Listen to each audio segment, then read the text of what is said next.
You will learn about authentic materials and other advanced resources in Voces, where to find if you say, hey, where's the super authentic or the most intense stuff that I can find in the Voces titles that I use. I will show you where those are and highlight a few in particular.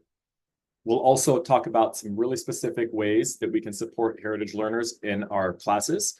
And last but not least, like I said, we'll highlight one or two ways that we can use the specific mechanics of the Voces platform for those first two things. But for the most part, I'll refer you back to the recording of David's presentation and also to some tutorials that we've made about editing the platform. So let's dive in. This session will refer to basically all the Voces titles. So this is not specific to Nuestra Historia or specific to not specific to any particular language or any series. So the Our Story series or the Voices of the World series. That's why I have all of these here. The reason why for Voix du Monde, I have a level 2, you might think that's not super advanced, is simply because it's the most advanced Voix du Monde title that's already completely published. Voix du Monde 3 is well on its way, and so on. So let's take a look. I won't go through all 8 or more of these individually and in depth, but I will highlight a little bit first about Our Story titles and then about the Voices of the World titles for where you can access kind of the most advanced stuff. So let's start with an example from Nuestra Historia 4, or as I always call it in my head, Nuestra Historia. You don't have to do the same. This is just a zoom in on a unit 1, which is Que crees. Que crees is very broadly defined, not just religiously defined. I want to highlight for you, this is present not only in the advanced titles, this extra section in the French, it's encore, and there are equivalent titles for this section in the other languages. But basically, this is a place where we have assembled a bunch of supplementary materials that you can use in addition to the stories, the short stories and the long stories that are really the backbone of the Our Story curriculum. So you may have heard me use that term before of these stories being the backbone. Well, you might say that the extra section is like the flesh in the clothing. More things that we can add on to make it awesome. So if I expand out, basically what you're about to see is from the same menu from Nuestra Historia 4, if I expand this extra section, I'll see all these subsections under extra. We've got a bunch of articles. We've got always at least one biography. I'll tell you in a moment what Pecha Kucha is. We've got at least one panorama. We've got at least one Dreaming Spanish video with Pablo. I will share more details about that in a second. We've got at least one interview. And then we've got several videos labeled Investigación Cultural, which you can see by default are teacher only. You can tell that from the Apple, but you can make these available to your students as well. So let me highlight a couple of these. And again, there's an extra section like this, not only in level 4, it's in the lower levels as well. I'm just highlighting the one in the highest level other than AP. You may have noticed I'm not addressing AP in this section, even though there's a good chance it would be the highest level in your school because that's kind of its own beast. And you can also check out the recording of Aaron's presentation on AP. So give an example here. This is so just so that you're able to follow me well. This menu you see here is if I expand extra from the main unit menu. Now what I'm going to do on the next screen is what you would see if I click these black triangles for a couple more of these sections. So I want to highlight that just so you're not overwhelmed when you suddenly see another menu here. This is the exact same thing I just had, but I clicked this wedge to expand some of the items. Pecha Kucha, I'll mention just really quickly because it's an especially, I'll say, advanced tool that you have. This was actually invented not for the purpose of language learning. It was invented by some architects in Japan as a presentation method, and we share about that. And it's basically a way to generate a really concise presentation on a topic based on pictures. And so what we've done for each unit is we have a collection of pictures that we use. This is not from the Tu viaje a Barcelona topic. This is just from a different one of our Pecha Kucha collections. I won't go into it too much in depth because every single time you see Pecha Kucha like that in your menu, you can click on it and there's a full description of the background of it, how it works, and so on. The reason I highlight it here is because it's an opportunity both for students to do some advanced reading and research on a topic, and it's an opportunity for students to speak in a concise way. So ultimately, it's a presentational speaking type task. So if you teach learners who are advanced speakers, especially if you teach such learners, then I encourage you to check out this Pecha Kucha presentation style, which is great to have either individual students do and make a recording of, or have students actually present to the class.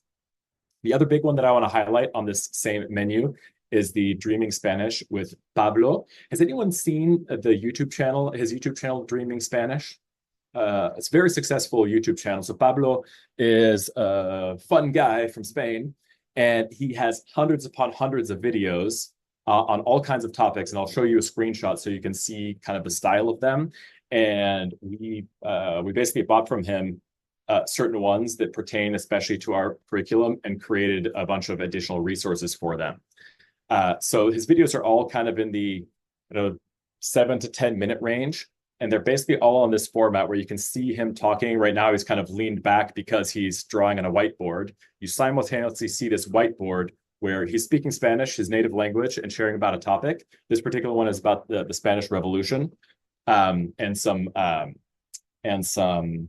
current, like continued kind of fallout or effects of it. But what he always does while he's talking is he makes clear, because it's only in Spanish, there's no translation, he clarifies the things that he's saying while speaking slowly and while writing or drawing on this whiteboard, and then bringing in other visuals. Like this is an actual piece of paper here, the map of Spain that he's pulling under his document camera. And it's a really powerful format. It's a cool format for us to use as teachers in school too, by the way.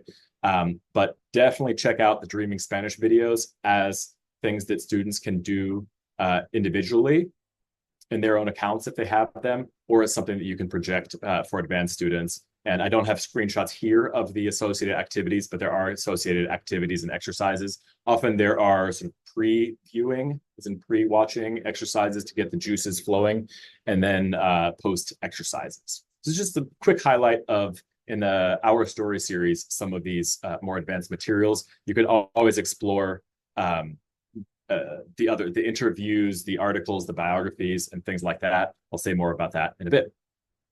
Just to not give short shrift to Italian and German, because that often happens with the so-called lesser taught languages or less commonly taught languages. In Italian, here's an example of an Italian menu, and I want to highlight for you these four novellas or novels that are built right into the curriculum. I'll expand one of them, La Dolce Vita a Siena, and just point out how every single chapter is contained here, and every single chapter has at least one exercise.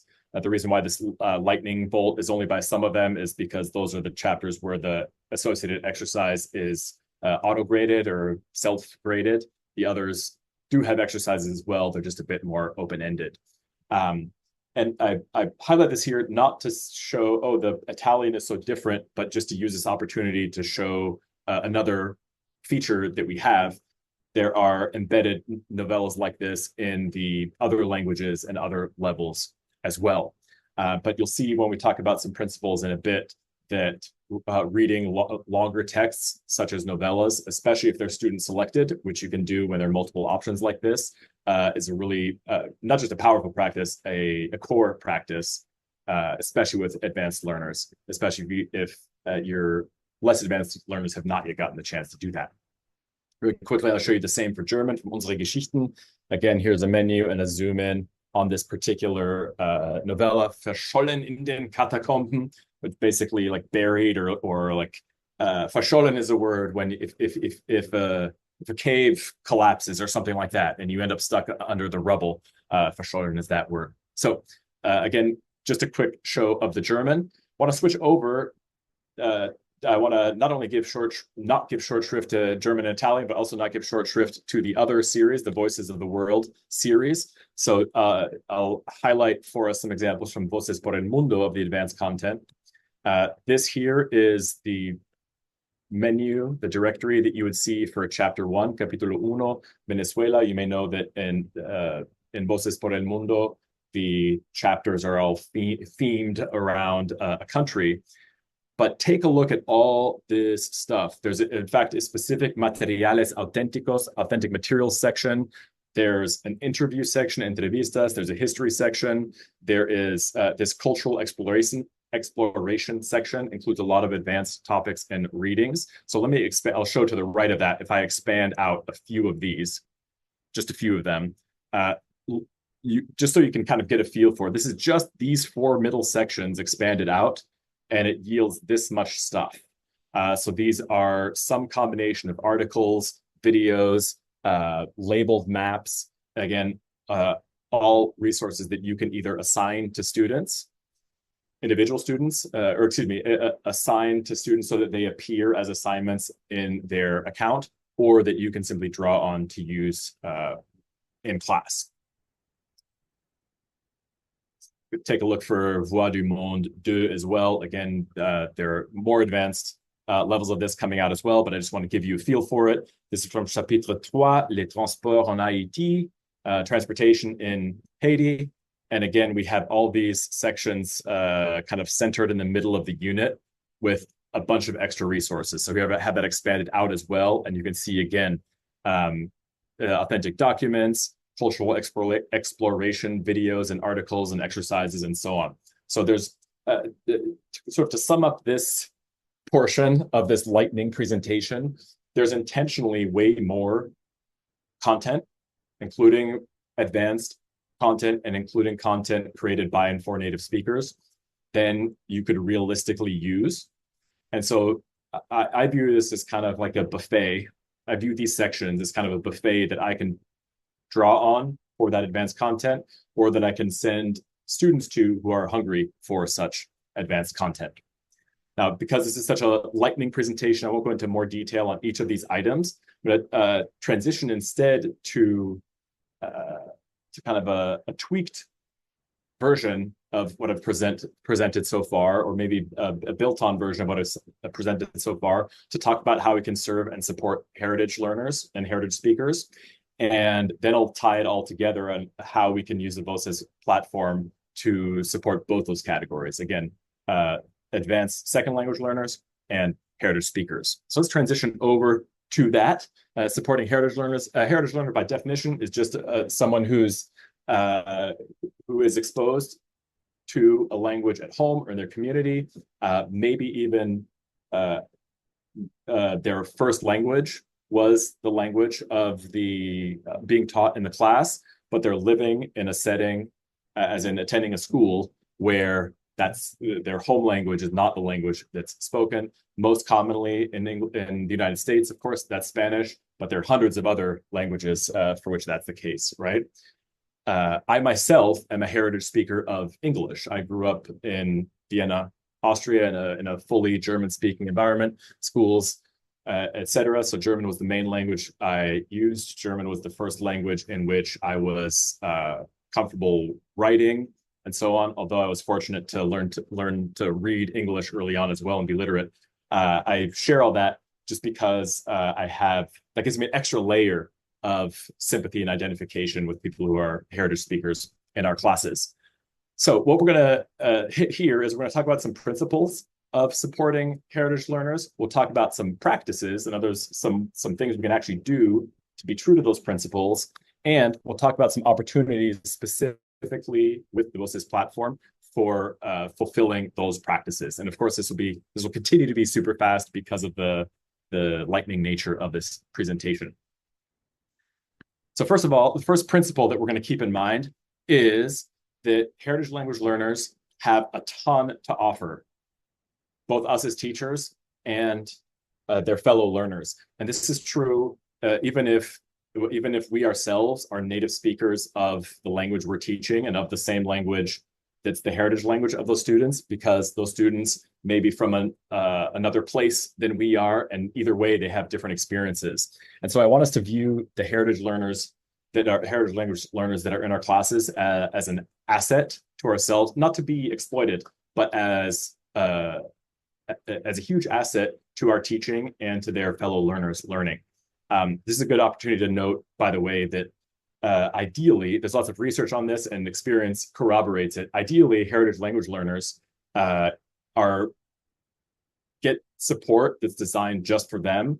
And depending on the situation, ideally are in entire cohorts that specifically just serve heritage language learners.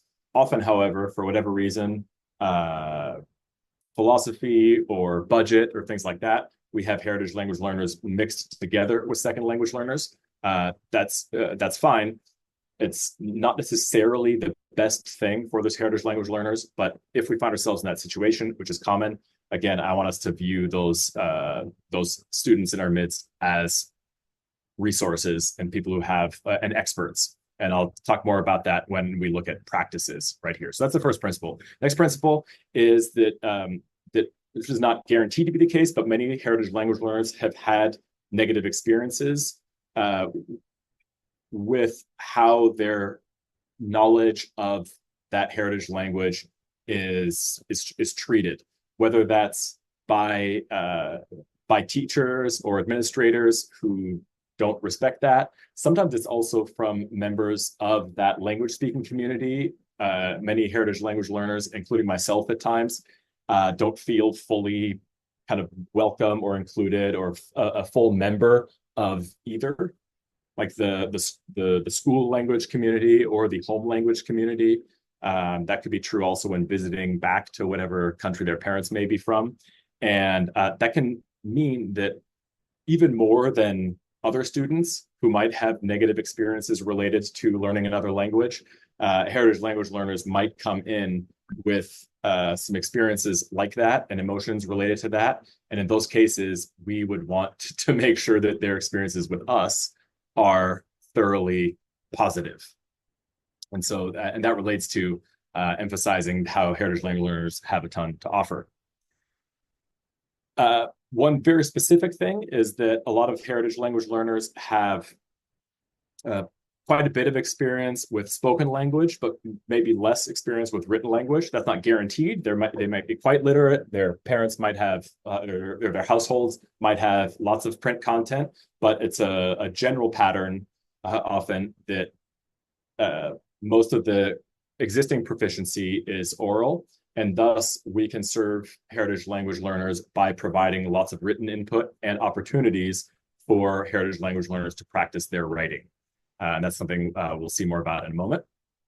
And last but not least, even though I've been making all these generalizations, heritage language learners are not all the same. There are all kinds of different experiences. You are already skilled at dealing with and serving students have all kinds of different experiences, because that's true for second language learners as well. But I did want to highlight that. So let's proceed with some practices to keep in mind, some very specific practices with which we can be true to these principles. The first one, which is super specific, that's part of the point here, is use surveys. And I'll tell you what I mean by what kinds of surveys.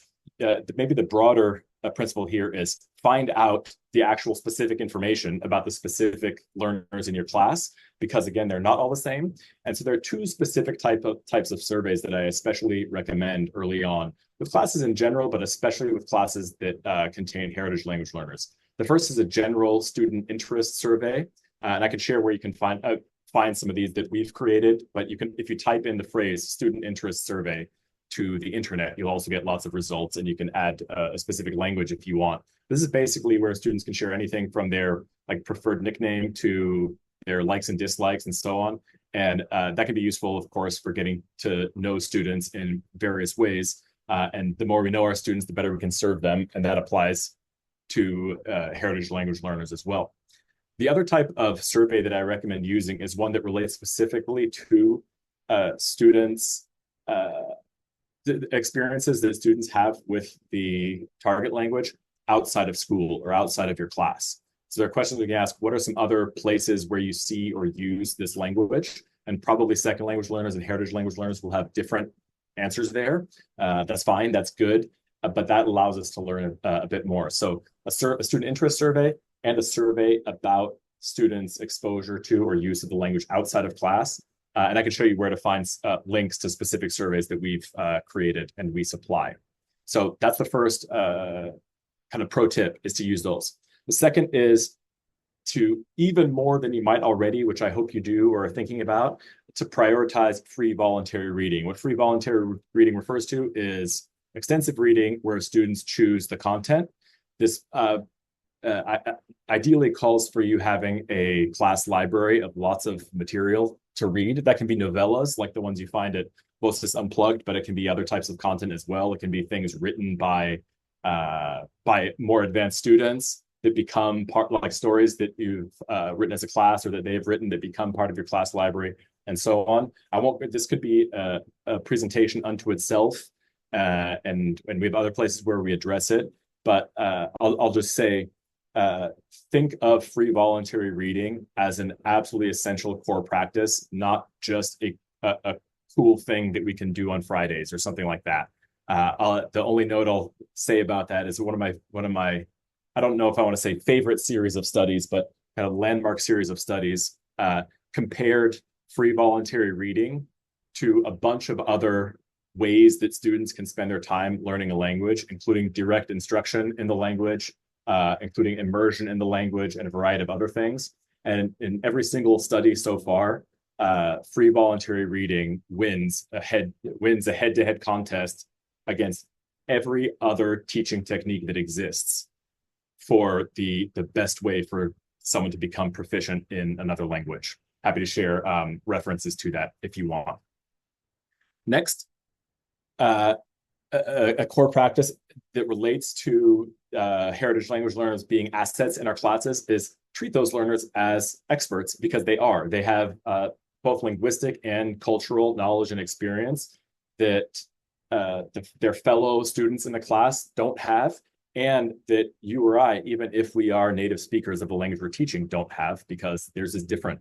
And some practical ways you can do that is, let's say you're learning a word or a phrase, you can ask with students, you can ask, hey, does anyone know another word for this? Or does anyone at home say this a different way? Let's say you're learning about a cultural practice, you can ask, do you celebrate this in your household or your community? What do you do to celebrate it? So again, treating heritage language learners as experts. I hear sometimes sad stories of teachers like correcting when their heritage language learner uses a word or an expression that's clearly a genuine, authentic expression used by native speakers in their community, and the teacher corrects it as being not literary enough or not academic enough or something like that. Let's not do that. Let's give students credit for the things that they learn in their community and the things that are widely in use in their communities. Last but not least, for this section, take advantage of the Voces platform. And this is a segue into our last section, which I'll take only 2 to 3 minutes on so that we can move on and learn more from my colleagues, which is that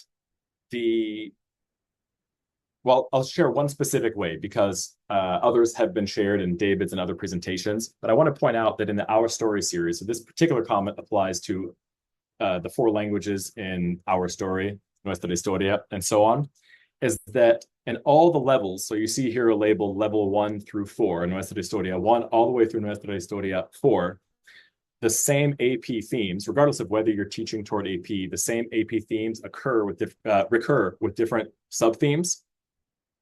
And so that means that if you're maybe with your regular class, let's say you're in a level 1 class, and you're on level 1, unit 6, the theme of which is personal and public identities, you can pull in, for the sake of more advanced students in your class, or for the sake of heritage learners in your class, you can say, okay, I know that there's a lot of other more advanced content on this topic in unit 5 of level 2, unit 6 of level 3, and unit 1 of level 4.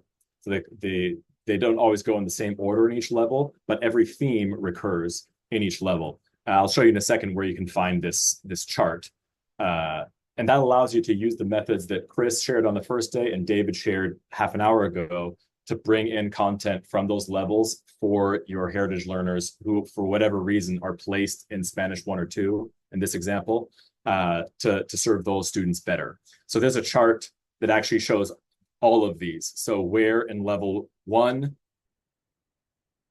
each of the 6 AP themes occurs, where in level 2 it occurs, and so on, so that you can easily find that. The last thing I'll show you here is that's found on our website. If you go to the Voces library and just select whichever book is the one that your class is dealing with, all of them have this section, this document that says AP themes and essential questions. But you might have missed that either if you haven't seen this page or if you've glossed over it because you don't teach AP. Click this anyway, and that's what will take you to a document that includes this chart if you want to know where you can pull in more advanced content from the higher levels.